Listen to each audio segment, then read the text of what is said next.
Mr. Zients, I want to pick back up on, we just discussed in the last hour, and the minority made reference to Exhibit 2, which was a memo describing the use of the president's pen, the signature pen, or the Autopen. I want to turn to how that policy eventually developed, how the use of the Autopen developed throughout the administration. But before I do that, can you explain to me what a decision memo is? Broadly, there's two types of memos. One is a briefing memo. So either not related to an eventual decision or pre-decisional. And those are not the basis for a decision. They might be the basis to set up an eventual decision. And then there's decision memos, which brief the president on decisions. And they're often used as background for a meeting where the president gathers the relevant people. That may or may not result in a decision in that meeting, or might be subsequent meetings. Hey everyone, welcome back to the channel. If you're new here, I'm your independent political analyst, no spin, no tribal loyalty, just facts, context, and balanced commentary. Today, we're diving into a really interesting exchange from a congressional hearing featuring Jeff Zients, who served as President Biden's chief of staff. The questioning revolved around something that might sound technical at first, the Autopen, but it actually opened a broader conversation about presidential authority, transparency, and how modern administrations handle executive processes behind the scenes. So, let's break down what happened, what it means, and why this detail about the president's pen is more important than it sounds. I want to pass out, we'll mark as Exhibit 3, a draft decision memo.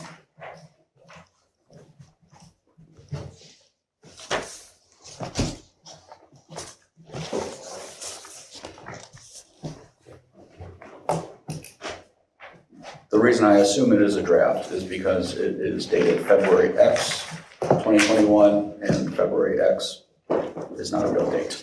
And I assume that a decision memo that actually went to the president would have the actual date on it. Is that fair? That's my assumption also.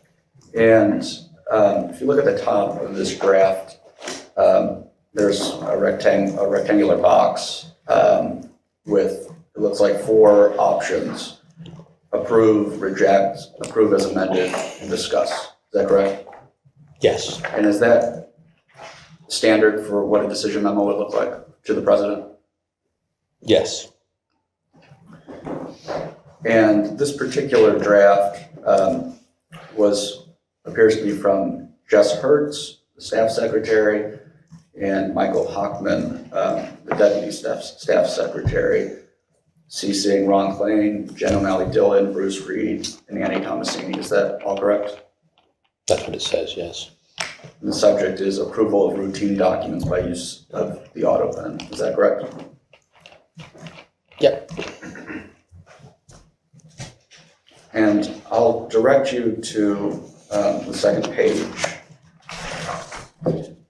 Under analysis at the top, there is Roman numeral 1, which is documents for your consideration, approval, and original hand signature. And I will read. Based on precedent from the Obama-Biden administration regarding which documents generally are hand-signed by the president. You know what? I spaced out. Start over. Tell me where you are. Sure. Second page. Yeah. Just under analysis. Got it. Right at the top. Right at the top. Got it. Based on precedent from the Obama-Biden administration regarding which documents generally are hand-signed by the president, our recommendation is that as a general rule, you personally approve and hand-sign all decisions that require presidential action. The proposed categories are as follows. I'm not going to read all of the categories, but you will notice that the third one from the bottom is pardon letters. Do I have all that right? Yes. Does this mirror the what you came to understand as what should be signed by the president while you were chief of staff, hand signed by the president? I don't think I've ever been exposed to this level of detail. As I said, when I came in 2 years into the administration, these processes were in place, and Bruce Reed as deputy chief of staff, Neera at the time as staff secretary, and Ron as chief of staff had a process in place that was working. So have never seen this before my prep session, and so it's not in it. And furthermore, as we said earlier, I don't believe that it was a decision memo based on what you said. I thought this was proposed guidance, not a decision. Well, but I don't know that. So have you never seen a decision memo laying out the breakdown of when the president should hand sign a particular set of documents? Not prior to prep.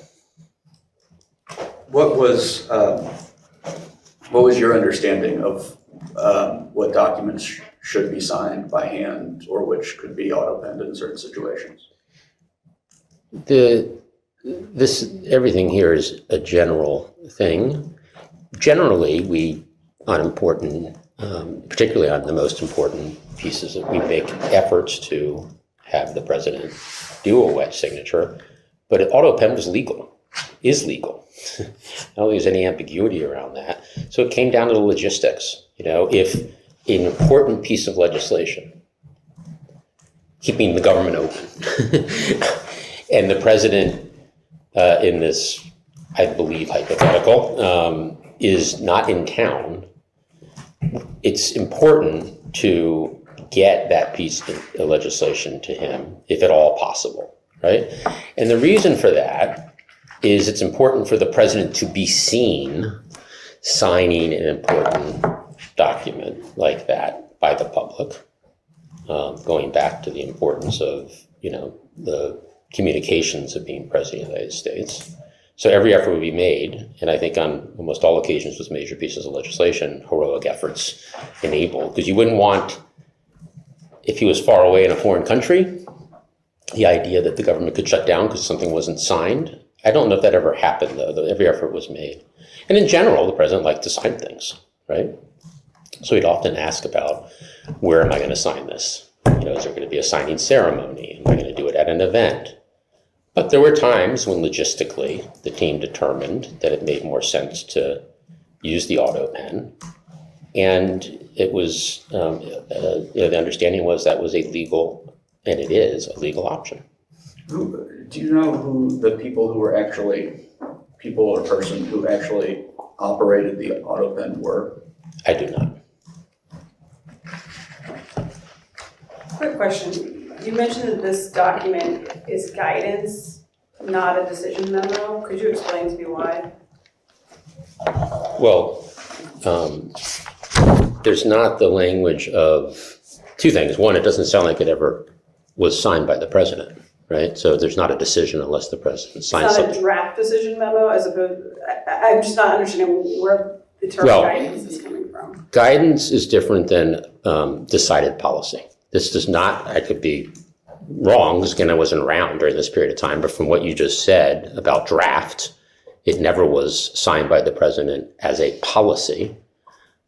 This was proposed process and guidance that may or may not have been an important part of the transition. I don't know. I wasn't around for that. The conversation started with senators revisiting a memo referred to as Exhibit 3, discussing the president's use of the auto pen. Now, for anyone unfamiliar, the auto pen is a device that can replicate a person's signature. It's been used by presidents from both parties, particularly when they're traveling or otherwise unavailable to physically sign documents. In this exchange, Mr. Zients was asked to explain what exactly a decision memo is. He clarified that there are two kinds of memos that circulate inside the White House: briefing memos, which provide background information or set up for potential decisions, and decision memos, which are actual requests of the president to make a choice, often with options like approve, reject, or discuss. This distinction matters because it determines whether the president is actively making policy or just being briefed about it. The document discussed here was a draft decision memo from early 2021, right at the start of the Biden administration. It was authored by Staff Secretary Jess Hers and Deputy Staff Secretary Michael Hochman, and circulated among senior aides, including Ron Klain and Bruce Reed. The memo's subject? Approval of routine documents by use of the Autopen. Essentially, it proposed guidelines about which presidential documents should be personally hand-signed, and which could be signed automatically using the Autopen. This kind of internal guidance isn't new. Similar processes existed during the Obama and even George W. Bush administrations. But it's worth noting that in this draft, one of the categories listed for personal, hand-signed approval was pardon letters. Now, that might sound minor, but it raises a symbolic question. Should an act as significant as a presidential pardon ever be authorized by machine? Mr. Zients, for his part, said he had never seen this specific memo asterisk before his preparation for the hearing. He noted that by the time he joined as chief of staff, about 2 years into the administration, the procedures were already in place and handled primarily by others. He also emphasized that using the Autopen is completely legal and has long-standing precedent. It's not a loophole, nor an attempt to evade responsibility. Rather, it's a logistical tool, one that ensures the government can continue functioning even if the president isn't physically present to sign. For example, if the government is hours away from a shutdown and the president is overseas, the Autopen ensures that crucial legislation can be approved on time. That said, Zients also made clear that major legislation or high-profile executive actions were almost always signed personally by the president, not just for legal reasons, but for symbolic ones. Presidential signatures carry immense public and political meaning. They represent accountability, authority, and often ceremony. Now, stepping back as a neutral observer, this exchange highlights how modern governance has to balance tradition with practicality. On one hand, it's reasonable to use technology like the Autopen to ensure the machinery of government keeps moving. Presidents travel constantly, and the country can't pause every time they're in a different time zone. But on the other hand, the optics matter. The public expects that when a law is signed or a pardon granted, it carries the personal touch of presidential responsibility. A machine signature, even if authorized, can appear detached, almost bureaucratic, and that risks eroding some of the human connection we associate with presidential leadership.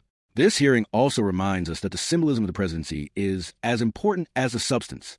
Americans want to see their president engaged, physically signing important bills, holding ceremonies, demonstrating ownership of decisions. And Zients' comments about communication were key. He pointed out that part of the presidency's power comes from visibility, the act of being seen making decisions. That's not just political theater. It's part of democratic accountability. So what's the takeaway? This wasn't a scandal or a revelation of wrongdoing. Rather, it was a window into how government operates at the highest levels. It showed that even something as small as a signature can spark big questions about leadership, process, and perception. The Autopen isn't controversial by law, but is an interesting symbol of how modern presidents navigate efficiency versus authenticity. And in an age where transparency and image matter more than ever, even the tools of governance, yes, including the president's pen, can become points of public scrutiny. Thanks for watching, everyone.